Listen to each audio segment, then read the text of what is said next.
اچھا کوے کے حوالے سے دوستوں کو بتا دیں، کوا جو ہے یہ حقیقتاً اس میں کچھ ایسی عادات اور خصلات ہیں وہ سیکھنے کے قابل ہیں۔ کوا ایسا پرندہ ہے یا ایسا جانور ہے جو سحر سے پہلے جاگتا ہے، سحر سے پہلے جاگ۔ کوا ایسا جانور ہے جس کو اب تو یہ جو ہے کیمرے آ گئے ہیں اور یہ فلموں والوں نے جا کر کسی نہ کسی انداز میں ان کو ٹریپ کر کے ان کو دیکھ لیتے ہیں، لیکن کوے کو کسی نے کبھی نہیں دیکھا ہوگا کہ وہ آپس میں جو ہے وہ جمع کر رہے ہیں۔ مؤنث اور مذکر کا ملاپ کبھی بھی آپ ایسے عام حالات میں کبھی بھی کووں کو نہیں دیکھیں۔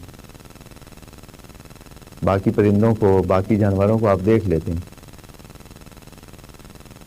وہ ایسے ہی کسی بھی جگہ یہ سلسلہ کر لیتے ہیں، لیکن کوے کو آپ کبھی نہیں۔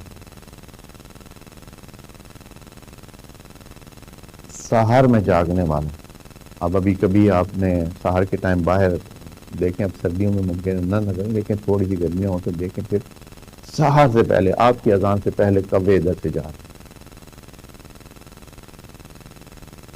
آوازیں ان کی آتی باہر جاگ جاتے ہیں۔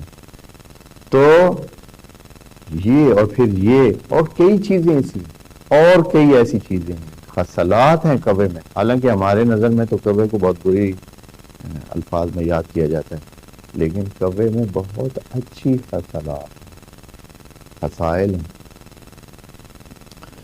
تو اللہ تعالیٰ نے اس کو، یعنی آپ یہ دیکھیں کہ یہ اب اللہ تعالیٰ کسی اور چیز کو بھی تو بھیج سکتا تھا، کسی فرشتے کو ہی بھیج دیتا کہ وہ کسی شکل میں آ کر کچھ خدائی کر کے اس کو سکھا دیتا، کوے کو بھیجا۔ اس کوے میں اتنی اس کی ہے ویلیو کہ انسان کو سکھانے کا کام اس سے لیا۔ اور پھر بعثہ کا لفظ جو ہے،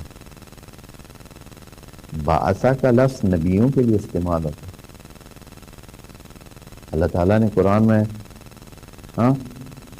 وہ جو بہت ساری جگہ پر ہے، ایک جگہ پر نہیں لیکن صرف سورۃ جمعہ میں والذی بعث فی الامیین رسولا منہم یتلو علیہم آیاتہ، بعثہ کا لفظ ہے، یہاں دیکھیں کیا ہے، فبعث اللہ غرابا،